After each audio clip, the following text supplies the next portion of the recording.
Welcome to Grit, the Real Estate Growth Mindset podcast, hosted by Brian Charlesworth, founder of Sisu. Sisu provides growth automation software for real estate. You'll hear stories from real estate thought and technology leaders, team owners, and brokers on how they grew their business in a rapidly changing industry. You'll learn how to transform your brokerage and teams into a high-performing and analytics-driven business so you have a new, durable, competitive advantage against disruption in your market. So let's get right into it. All right. Hello, everyone. Welcome back to the Grit Podcast. Today, I am here with Dan Corkill. Is that how you pronounce your name, Dan? Corkill, yeah. Corkill, okay. Dan is the CEO of Follow Up Boss. They were founded back in 2011. They are a self-funded and profitable company. So I'm really looking forward to digging into that because you don't see a lot of that in today's world. So congratulations on that, Dan. Here on the Grit Podcast, we like to dig in with entrepreneurs like yourself and business builders and just learn about your grit. And I can tell you have a ton of grit in getting to profitability without raising capital. So I'm excited to hear about that. I'm the host of the show, Brian Charlesworth, and I'm the founder of Sisu. And Sisu is a real estate growth automation software. And with that, we'll go ahead and get started. Dan, how's it going? Yeah, really good. Thanks for having me on. I'm excited. Yeah, thank you for joining me. Why don't you just give us a little bit more of your background? I know you have a marketing background, but I'd love to hear the story on kind of the backside of your career. You're still super young, but I know you did some marketing, and then I'd love to hear, you're the founder of Follow Up Boss, correct? Yeah, me and I'm one of the founders. Our other founder is the more technical genius side of it. I guess, yeah, my joke is I do everything else, empty the bins and all that kind of stuff, right? So yeah, so tell us about your background. Yeah, sure. So like when we actually started the company in 2011, I was about 10 years younger or 9 years younger or whatever. I was 25. And, I definitely, what I was doing before that, I was working for a company in Sydney, Australia, who basically they did like kind of marketing for speakers, right? So like people like Tony Robbins, not Tony Robbins specifically, but motivational speakers. Other people that specialized in marketing, NLP, stuff like that. So, through that company, I got a lot of good exposure to online marketing and also to like, I think the fundamentals of marketing, like making an offer, doing joint ventures, like, emailing your list, stuff like that. Because that company really ran on those things. So yeah, I mean, and that gave me like a big exposure to that. That was something where I worked for that company for not really that much money. Like I don't know what I was making, but probably like 50 grand a year Australian, which is a lot less than US. So it's like maybe 35 grand US. Before that, I worked actually in finance and I just hated that. Like, I just thought like, I just looked around. I'm like, no one here is happy, and this is a great group of people. Like I loved all the people there, but just like as a career, like it was just so boring. Like you'll go in there every day. You would literally be looking at documents. I'm actually applying for a loan now. And like, I'm talking to the guy on the other side. I'm like, this is literally what I used to do. And it's just so boring. So I got out of that because I really wanted to do something that was, just more interesting, like marketing, online marketing. And then I think just after working for that company, obviously 2011, it's kind of after the GFC kind of stuff that all happened. And yeah, just realized like, hey, I don't really want to necessarily work for someone else forever. Like, kind of my plan all along was like, I want to learn some skills by working for someone else. Then I want to take those and, I want to see what I can do by myself, like start my own business. So. Great. So you go from there to from finance to marketing to Follow Up Boss, founding the company. How did you guys come up with the idea of a CRM in the real estate space? Okay, so 2011, the market was just really starting to pick back up after the crash. So your timing was perfect, but what made you decide to jump in then? Yeah, so I ended up starting the Follow Up Boss with someone who I used to work with at that job. His name's Tom. He's one of the great engineers there. And when I told everyone that was kind of quitting that job, he's like, do you want to start a software business? And I was kind of like, well, I got nothing else going for me right now. And like, he's a great engineer. So I'm like, yeah, this would be cool to work together. Cause I was thinking like, do I learn to code? Do I team up with someone? So anyway, we decided we're going to start a software business.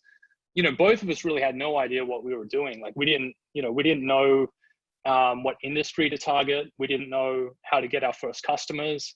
And we ended up basically struggling for a while, with what exactly we were going to do. We did have an idea of like, we could probably build a CRM, which is a bit more powerful than what was around at the time on the basic level, but not as complicated as the things like Infusionsoft, and those things are still around, today. Like people call it Confusionsoft. Like it's very hard to set up, for small businesses, it's hard to get going, right? And that's what we saw as the opportunity. Like people need some power, but they don't need all that confusing stuff. So anyway, skip ahead a little bit. We're just like, okay, we don't really have a compelling reason for people to sign up for our software. We definitely realized we needed to get into a specific industry. So because then we could find out what the problems of that industry are and just like tailor what we're doing. So we did a course. It's actually called The Foundation, and they teach a lot of, basically that course teaches you how to start a software business. So it takes all the things you need to do, like researching a niche, talking to customers, finding out what their problems are, right through to like helping you find a developer to build it and all that kind of stuff. And so anyway, we did that course. We started talking to a lot of people in real estate, and this is back in 2011. And I'm sort of like talking to them like, well, what's your biggest problem, right? And just a lot of people were telling me about like the online leads they're getting. They don't have a system to automatically follow up with them. They know if they do more follow-up, they will make more money. Like everyone kept saying that. I'm like, they're just like, they felt guilty about it. So like, I know I should do more follow-up. I know I should do more follow-up. And so that's where the name Follow-Up Boss comes from, right? Because I just kept hearing follow-up so often. And, I did a lot of research at the time. Well, why don't you just use Top Producer? Or why don't you just use, this other CRM that you already have? And, people would just tell me like they didn't like it. They never used it. They never logged in. Like a lot of those things were not automatically importing leads, like something we take for granted today. It's just obvious that should happen, but that didn't happen. Like, so your only option back then, if you really wanted to track it, you were paying someone a few $1,000s a month to track them manually into your CRM, which just made no sense. So just from there, the research and the conversations we had, we're like, we think we can do something better. And even if we just saw what was out there, and we just thought we can definitely do something that could help people more.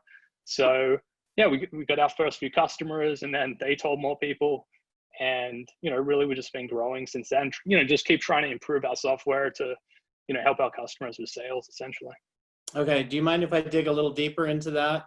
Yeah, let's do it. So you're super young. You're saying, hey, I want to start a business. I don't know what I want to do. Okay, maybe we can make CRM simpler. Maybe there's an industry. So what other industries did you consider other than real estate? I think it's one of the first ones we went towards. We definitely tried to sell it to anyone. So like maybe like we were thinking like people that were a bit like us, like I'd done a little bit of online marketing consulting and stuff. But again, it was sort of like, there's just no reason for people to use this. I think we were looking at some of these companies like, maybe Infusionsoft or like Highrise by 37 Signals, and they were kind of selling to everyone. So we kind of thought like, maybe we can just do that. But I think that's not how like a lot of those companies started. They start, generally you start selling to a very narrow niche. Yeah. So yeah, I didn't think there was a ton of other ones we pursued. Like as soon as we I think the great thing about real estate is it's also very easy to reach people. Whereas like some industries, like you can't really call up and talk to a doctor, or like, getting like, I don't know, like a lot of other people on the phone is hard. And what I think is interesting about the real estate industry is it's very easy to talk to people because just the nature of the job. Yeah. So you guys were super resourceful. So what did you do? Just get like a list of local, and where were you living at the time? Were you in Sydney? So actually, when I quit my job there, this is kind of another bit of a part of the story I don't tell all the time, but like I quit my job there. I sold everything I had. I actually only had like 2 t-shirts, 2 pairs of underwear, and kind of like I left Australia, and I was sort of traveling around a little bit, just in Europe, backpacking, staying in very cheap places. I guess like how this relates to starting the business is I couldn't afford to live in Sydney and have no job, right? So there's a term called baselining, which basically means you take your expenses down to practically nothing. So, it could be like 500, 1,000, 1,500 a month. And by doing that, because as you realize, like when you start a business, you need a runway, right? And that's a big barrier. So that's where a lot of people have to go and raise money. Because if you're in Sydney or San Francisco, even just to pay your rent, you need some kind of finances. So I did that. I actually lived in a few other places, Turkey, Germany, which again, like think about the cost of living in those places. Like in Germany was one of the cheapest places I ever lived. You could live on $500 a month easily. And so that just gave me some ability to dedicate all my time to it. I didn't have another job.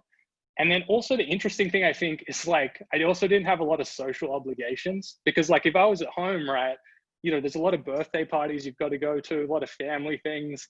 Yeah. And not that I recommend that people should skip those things, but honestly, it was like, I just focused for, 1 or 2 years purely on like getting the business off the ground versus, just all the other normal life stuff. Yeah. So you basically put that life aside and said, I'm just 100% in here. I mean, you don't even speak the German language, do you? I'm terrible at it. I had to do a course there, so that I was allowed to stay. And I would just, I'll guess at the words. I think I passed my exam barely. I don't know how, but it was, I'm not great at speaking it, no. What city did you live in there? I lived in Düsseldorf. Okay, so you're up in Düsseldorf, and you decided you're going to start this business. You were actually in Düsseldorf to start this business. Is that right? We started a little bit beforehand. So kind of like, I guess as I was leaving Sydney, we sort of agreed we wanted to do something, like me and my partner. And then, it was just sort of, the first few months I was probably doing a little bit more traveling and all that kind of stuff. But yeah, it was sort of during that time, we started it, like we ended up incorporating in the US, because we sort of, even though like I'm from Australia, we kind of knew early on, like the US is where most software business is. Like Australia is just it's quite a small market. Right. So we incorporated the company here as like an LLC, and yeah, we were just trying to hustle to get customers. So like, we would be doing things like, we didn't buy a list or anything like that, but I would be like participating in like Facebook groups. So like, there's a lot of big ones now, like Lab Code Agents, and there's other great ones, Real Closers, stuff like that. Those were around back then. They were a bit smaller, and I would just be participating, like trying to learn really, but also trying to build up some like credibility, or just get to know people. And yeah, that was how we met some of our initial customers. The other places were like looking at online forums. So there'd be people, just people posting online, like, I'm looking for some kind of solution for lead management, and, just reaching out to those people and saying, hey, do you have like 10 minutes to talk? Like, I'm not trying to sell you something. I just want to know, like, what do you need? Right. Yeah. So I love hearing this, because I mean, you guys are definitely recognized as one of the top team platforms out there. Like, you were willing to just go for it. So many people out there want to be entrepreneurs or talk about it, but they're not willing to just go for it. And you were just like all in up front, not even knowing what you were going to do, not even knowing what the solution was. And it sounds like you came to it very quickly. So it's a great story. Thanks for sharing that. I think, it's just a great example for anybody listening of, hey, if you set your mind to something and go for it, you can do it, right? You can do anything. Yeah, I think there's something to like kind of cutting off other options, because like, even with my life today, like, I'm still trying to achieve different things. Like I've been recently trying to get a bit healthier and fitter and all that kind of stuff. And you kind of got to cut off the option of being like lazy and, just eating whatever and like, playing video games, stuff like that. Like it's, I think if you can go all in, I don't know it's right for everyone though, because, some people have different commitments, families, all that. Some of the things I'm kind of lucky, it's sometimes easier to do that when you're young. I didn't have a mortgage, I didn't have any debts, that kind of stuff. And then the thing that I always knew is like, if this didn't work out, I could always just go get another job working for someone, right? Like, I mean, it's not like that option would leave forever or something. Yeah, and that's true for anybody, right? I don't care. I don't care how old you are. There's always different things you can do. There's always different things you can create. So how did you end up in the U.S.? I know you started the business here. How did you choose where to end up? Where do you live now? Tell us how you ended up where you're at today. Yeah, sure. So after we did a bit of traveling, ended up moving back to Australia for a little bit, just because, I was kind of probably homesick and that kind of thing.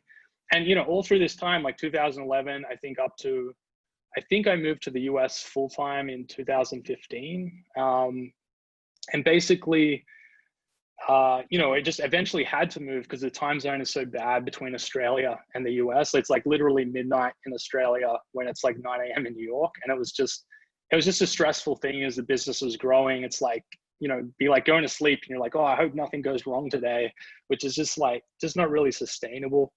So eventually just, got it's basically an E2 business visa to come move here full time. Initially I was based in San Francisco. So I just figured if I was moving halfway around the world, like I may as well move to where the center of, tech is. And enjoyed that, but after a couple of years there, I decided to move down to Austin, Texas. So that's where I'm located now.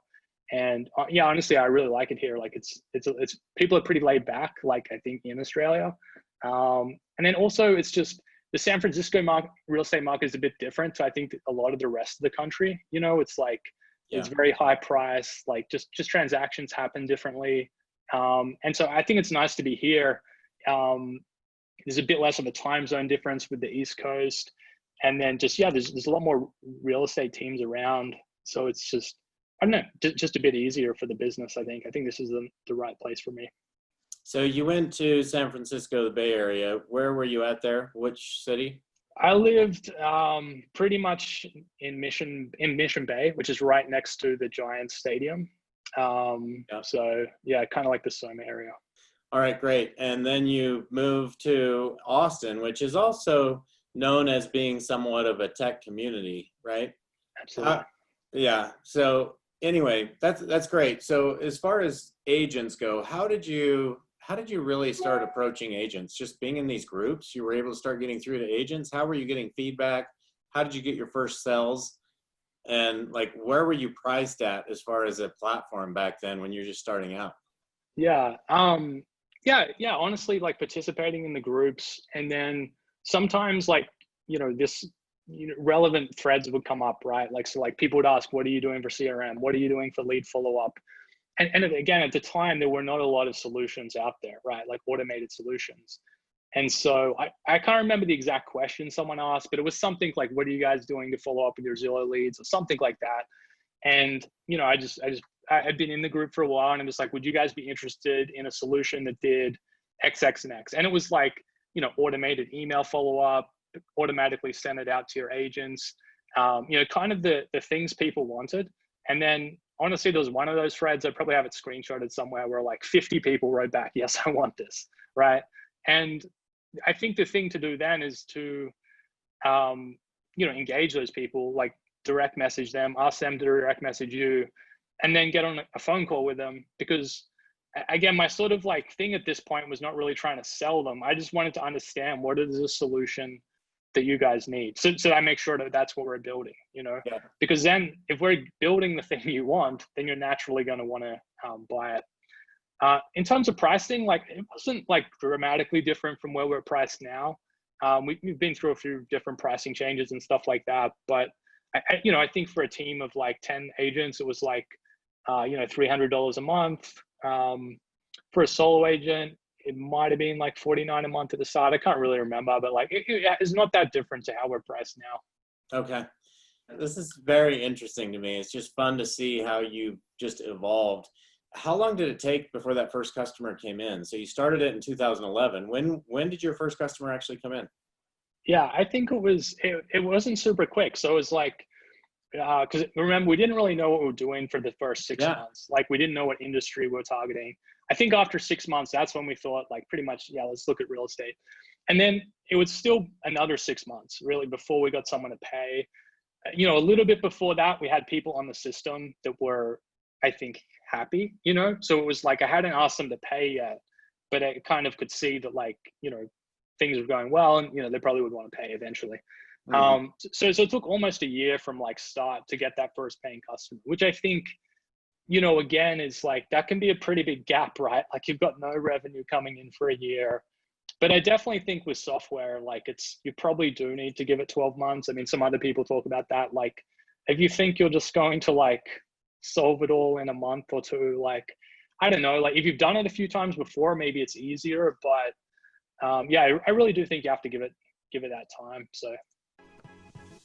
If you've been enjoying Grit, please help us continue to grow the channel by leaving a 5-star review and sharing it with a friend. Now back to Grit. Yeah, I would agree with that. Okay, so tell us what's different now. I mean, there weren't a lot of options then. There are a lot of options now. What's different about you guys than other people? And you're focused primarily on teams. I heard you just say you sold to individuals. Do you still sell to individuals? Yeah, we definitely have a good solo agent user base.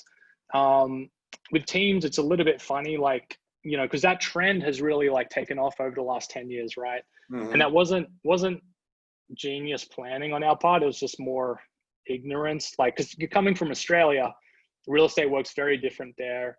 And, I just assume any business, this must work in a team situation, right? There's specialists, there's people that, focus on this and focus on that. Which really wasn't how real estate worked here. It's very individual based. You got the brokerage and you got the individual agents. So yeah, we just we stumbled upon that. And then I think from the very start, we built our software for teams in the sense of just even basic things oh, you create a template. That means anyone else in your team can access that template, which sounds super boring as a feature, but it's other systems didn't even have that.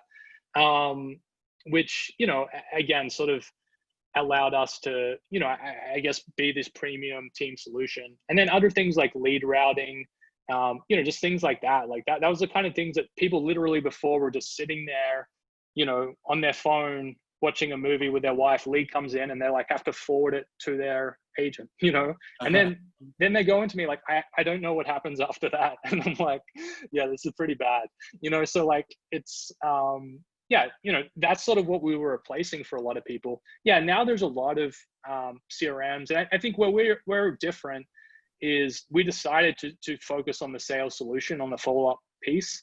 So a lot of great systems out there like Boomtown, Commissions Inc. There's just, I don't know, there's 10 other ones that are pretty well known. There's a lot of other lower tier ones or whatever. They're doing a lot for you. They're doing websites, they're doing your marketing, they give you a CRM. And so I guess my philosophy is we're not trying to tie you into one system, because we know that marketing systems will change over time. What's effective now or the last couple of years has been a lot of Facebook ads. A lot of people have been doing those, right? But that's changing all the time. So before that, it was Google pay-per-click. So we I guess, see ourselves as the Switzerland of your lead sources. So you can connect anywhere to us, and we're not really trying to sell you a website and sell you all these marketing services on top of that. What we're really trying to help you with is the follow-up, and make sure that you're comparing those different marketing sources so you can see which ones work, and then invest more in those and that kind of thing. So that's where I think we're a bit different. And then also early on, we were one of the first companies to have an API. So again, it's 2020. We're of course, all software companies should have APIs. In 2011, no one had one, right? Even in 2015, some companies were starting to have them, like Zillow and stuff like that. So, I guess that's our thing, is we can't build everything. We know we see a lot of the companies that try, and even if you do it, even if you build this great solution, it's very hard to, as technology moves forward, upgrade all parts of that. You know what I mean? So I think there's definitely this specialization that helps, where we're just trying to be really good with this and team up with the other companies, that are really good at data tracking, reporting, like you guys, and lead generation, a lot of other companies out there. So yeah, that's sort of our approach, where it's a bit different to, I guess, the all-in-one type systems. Yeah, definitely. I think that's really interesting that you guys are like, go generate leads however you want. We're all about your follow-up. So yeah, it's a big differentiator. So the industry is changing so much. I mean, we've gone from software companies trying to replace agents to those companies hiring agents, and now we have COVID-19 and people doing buyer consults on Zoom, just like you and I are right now. I mean, just the world changes so fast, as you were just saying. Where do you see real estate being, in 2 years, 4 years, 5 years from now? Yeah, it's a great question. I mean, I don't know. I have really like a massive insight into the future. I'm actually going through like we're buying a house here in Austin at the moment. And, I don't see how I could do it without an agent. Like I would have made so many stupid mistakes. Like I would have overpaid for the property. I probably would have bought the wrong property. I wouldn't have known how to negotiate anything that's like broken with the house, or like, that could be repaired or whatever. Like my time commitment, I think, to like, what I've put into this is probably like between 10 and 20 hours. Like if I was doing it by myself, I don't know, it would be like 100 hours, 200 hours. Be a full-time job for you? Yeah, it is a full-time job. So it's like, I just sort of just going through it. I'm like, and I'm also using better.com, which is like a tech-enabled lender, I guess. And I can see how a lot of the things they do are easier to move online. Whereas a lot of the, dealing with local vendors and inspectors and, negotiating with other parties and stuff like that, it just seems like this is fundamentally harder to move to, to tech. And, by the way, in Australia, real estate works very different, right? Like there's no buyer's agents in Australia. So, a lot of the time you'll just be putting in an offer directly with the selling agent, or that the property will actually be selling at auction. So it's a very different model, which, again, is sort of surprising here. But like here, yeah, it's just, I don't know, like I can't see a big shift to like, these transactions moving online or anything like that. Maybe that's like 15 years down the road. It just seems like there's so much complexity to work out ahead of that. How about you? Like, is there some thought you have on like the next couple of years? Yeah, I mean, the biggest thing I see is that I just think the way agents are getting paid is changing. With a lot of these large companies now hiring employees as agents, they're paying these agents salaries and trying to drive commissions down.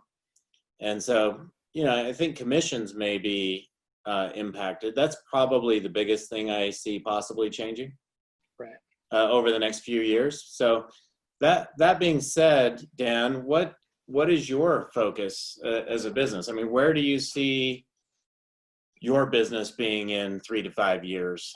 You see guys focused on different things, or still continuing to just do what you do and do it better?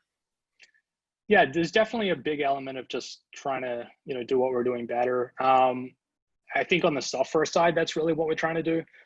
On the company side, I think we're trying to look at how we can best help our customers generate more wealth. So basically be more successful within their businesses. And I think a big part of that for us is education, so we're doing things now like we've brought in like a sales coach to help work with our customers on like sales skills. He's doing like weekly coaching with them at the moment.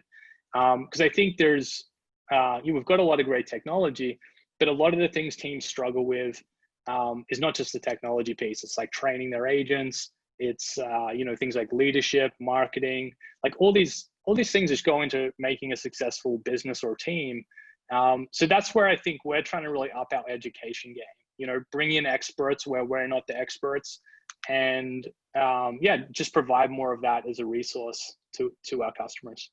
Yeah, I think that's great. I mean, there are so many team owners now that are really powerful leaders, but they didn't start there. They started as an agent in most cases and moved into to that position, trying to struggle and figure out, how do I become a business owner? How do I become a leader? How do I hire and train people? And so I think that's a great strategy. I think everybody in this space, us included, we're all somewhat forced to take on some of that role, because it's just, people are constantly learning. That's one of the things I love about this space. People are constantly learning, wanting to learn and grow. And so if you provide those services, it's definitely something that people are going to want to take advantage of. So are there any books that have been like had a big impact on you growing your business or on your life or in anything like that? I've got a bunch behind me. I'm trying to think really good ones. I mean, I guess I've just always, like, I would say a company maybe that's had a lot of impact on us is Basecamp, which they provide a like project management software. They're also self-funded, so they're sort of the cheerleaders a little bit against VC funding. And so I think I just read a lot. Influenced by some of their books. Like they have a book on remote working, which our team is fully remote. They have a book on like writing good software, and another one I think on just how work can work a little bit better. That one's called Rework. So I really like just influenced by some of their thinking. I think they're very clear, like long-term thinkers. But I mean, other than that, I mean, like there's lots of great sales books, lots of great marketing books. I guess I just, when I was kind of confused when I was younger. I was like, why does everyone starting a business get into personal development? Like I was confused because but there is so much need to grow, obviously, as like, a leader and all those kind of things. So I also like a lot of podcasts and, this one, like you just interview people. And what I've found is effective is like, let's say I want to learn about marketing, just go download like the top 3 marketing things, listen to those for a long time. But then, generally you move on to learn something else, right? Like, so it's like, okay, now I know enough about that. Let me move on to the other thing I need to learn. Podcasts are great, which is why I decided to start this. I actually listen to a podcast every morning while I work out. So every morning it's like, okay, what do I want to learn? Who do I want to learn from? Which ones do you listen to? So you can just search that up. I mean, I've listened to so many, from things in the industry to things outside of the industry to technology podcasts to SaaS podcasts, SaaStr, all of those. There's so much out there. And with the businesses changing so quickly, the world of business and especially SaaS business, there's so much to learn. I mean, if I have a problem and I'm like, okay, how are we going to overcome this scaling problem, right? Or, the Blitz scaling podcast, there's just so much out there. So I just love that everything is readily available for us. And this podcast is really geared around, most of our listeners are in the real estate space, but not all, because we're really focused on the grit and what it takes to grow and build a business. I don't care if you're in real estate or some other business, you've got to have that, right? Oh yeah, I love that that's the name of the podcast, because like honestly, like a lot of people ask me, well, how did you guys do it? And a lot of other people don't, right? Like they don't make it. And it's like, it's perseverance, like it's grit. It's like, there's no real difference. Like I don't think I'm smarter than a lot of the other people that started businesses around the same time or anything like that. But I just said like, no, I'm not going to stop doing this until I get some result. And, I think it just applies to so many things, and you've got to be mentally tough. You've just got to not quit, basically. Did you guys ever consider raising money? Not really, honestly, because we're sort of heavily influenced by like this Basecamp. Like maybe they brainwashed us, like VCs are evil or whatever. And then I think also at the time, like we didn't really know, like if we'd raised $1 million, I don't think I was really experienced enough to say like, oh great, I'm going to go build a sales team and I'm going to go do this and that. So I never thought this money as like the barrier. I thought, now like a bit more experienced in business, I could probably invest that money wisely. But back then, like I sort of thought the barrier was more like, how do we build a great product? How do we, how do we just look after our customers and, get more customers? And I just didn't see like money being the barrier to those things. I was kind of lucky that I had a technical co-founder, because that means we got development done for free. If you don't have that, then you kind of need money, right? Like it's you kind of need to either give up equity or have money. So yeah, you know, I think that's also though, like, you know, in partnerships, I think you want people that are complementary. Like if we were both business guys, it probably would not have worked out really, because we wouldn't be able to build the product. And if we were both technical, you know, we would have had to work out sales and marketing and stuff. So yeah, I think, I don't know. I think just look for a partner. Sometimes it makes it easier.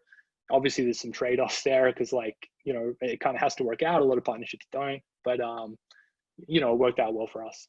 Yeah, I think it's great. What about a favorite place? You've been all over the world. So what's your favorite place? Where do you want to go on vacation? Where do you want to end up living? Yeah, that's I get that question all the time. I mean, honestly, going back home to Australia, that's a really nice place. I think there's a lot of great places in Europe, and I think in the US, I would love to just visit more national parks. Like, you know, there's a lot of amazing national parks here that I haven't really had a chance to check out. Switzerland is a place that stands out in Europe, is kind of like pretty amazing. But there's so many amazing places there. Okay, awesome. And what about in your personal time? What do you do in your personal time? What's your favorite thing to do? Work. No, I'm just kidding. No, you're somewhat serious though, right? I mean, yeah, I think it's funny because we say work, and people think you're crazy, because if someone's working 9 to 5, a job where they're getting paid a salary to go in and work, or getting paid hourly to go in and work, you really look at work as a chore. But you just said that and came out right away, like, work is your hobby. That's what you enjoy doing, which is why you're able to be so successful and resourceful and find ways to get it done. And so I just want to point that out. I think it's great. So I know you like to do things in addition to work, so I'll let you finish that statement. Yeah, I think honestly, starting the business, a lot of it was work. And then I think sort of as we've evolved, like kind of my job has changed a little bit from like founder to CEO. And, you know, I do spend a lot of time when I'm not working, thinking about work, like thinking about, you know, challenges or opportunities and stuff. So it's like, I think, yeah, I've sort of tried to train myself to switch off a bit. I don't think I'm necessarily that good at it. But yeah, I try and do things outside of that. I would like to go snowboarding a lot more. Like I've been one time this year. You know, that's the kind of stuff I love. Travel. But again, it's sort of, I found it a bit harder to do with the business, and sort of, you know, it's sort of just having more responsibility. So I think that this sort of where we've got into as a business though now, like we have a pretty good management team, which is sort of allowing that to like just step back a bit. It's like, oh crap, like I had to deal with that problem. Now we've got someone awesome that can deal with that problem, and they're better than me at dealing with it as well. So yeah, I just think snowboarding, travel, like that's a lot of the stuff I like to do. You know, I play probably too many video games. Like that's sometimes a way to not think about anything else. But yeah, I think those are probably some of the main things. Well, if you want to get out and snowboard next winter, or want to come to the national parks in Utah, we've got a lot of great ones here, as well as Yellowstone is not too far away from here either. So just let me know if you want to get out and see some of the world. I'd love to get out with you. I'm down for it. So anyway, thanks so much for your time today, Dan. I've really enjoyed spending time with you. We have a lot of common customers with you guys. We love working with you, and look forward to doing even more of that in, you know, the coming years. And for those of you who are listeners and want to get a hold of Dan, what's the best way to get a hold of you? My email is just dan@followupboss.com. You could also just go to our website and you know, message or call us there. But yeah, just dan@followupboss.com. Okay, simple enough. Thanks for listening, everyone, and we'll catch you next week. All right, thanks again, Dan. Thanks, Brian. See ya. Thank you for joining us on our podcast. If you have an interest in a free 7-day trial of Sisu, go to sisu.co, sisu.co. Make sure that you use the coupon code GRIT, that's GRIT, to waive all your setup fees and receive a 10% discount on your subscription. If you enjoyed listening to this podcast and want to subscribe, search GRIT, the Real Estate Growth Mindset, on iTunes, Spotify, or Podbean. And with that, we'll catch you next time. Take care.